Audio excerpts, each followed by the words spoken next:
Aphrodite, a la Shmoop. Oh, hello there. Sorry, you caught me being all nostalgic and stuff. I look at those pretty waves out there and I think of my amazing birth. You know, when my granddad Cronus cut off great-granddaddy Uranus's member and tossed it to the ocean. Yeah, my family's kind of messed up. Afterwards, a divine foam rose from the waters, giving birth to yours truly. Some say my name even means born from foam. Others take this to mean I'm a total bubble brain, but it's just not true. Just because I'm ridiculously hot doesn't mean I'm stupid. Just because gods and mortals alike worship all this hotness and I don't mind, rewarding their worship, doesn't mean that I'm a bad person. I've gotten beaucoup de bad press over the years for the many, many times I've cheated on my husband Hephaestus. But really, can you blame me? Have you seen what he looks like? Maybe you think it's shallow for me to say that, but I'm the goddess of beauty. If I'm not concerned with good looks, who will be? It's kinda my job. I tried with the Hef monster, but it's a no-go. Yeah, he still blows his top when he hears of my various liaisons. Everybody knows about the time he caught Ares, the war god, and me in that stupid golden net of his and tried to shame us by showing the other gods. What was he trying to prove exactly? That marrying the goddess of sex and expecting her to be faithful was an idiotic plan? Point proven, Heffy. Good job. Ares and I have been carrying on for years, despite what Hephaestus or anybody else thinks. We've even had a ton of kids together. Hard to believe with his body, right?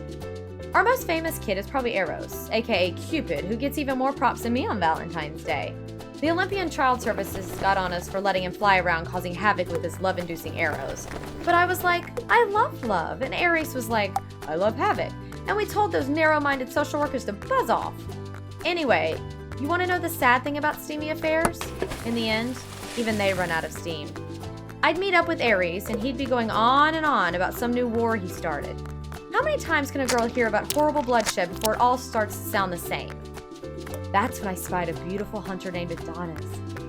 I'm not afraid to admit to you guys, the moment I saw Adonis was the first time I really knew what love was. Some say Eros grazed me with one of his arrows, and that's why I fell so hard. But I think it was more than that. That mortal was so handsome, so perfect, so good. His only flaw was that he was super into hunting. I'd be like, let's go get a couples massage. And he'd be like, or we could go shoot some wild animals and skin them. Usually I tell men to do stuff and they just, do it. But I was so into him that I actually let his impertinence slide. I loved Adonis so much I even dressed up in hunting clothes to try to impress him. Turns out that I should have put my foot down though. One day Adonis met his match when a wild boar did him in.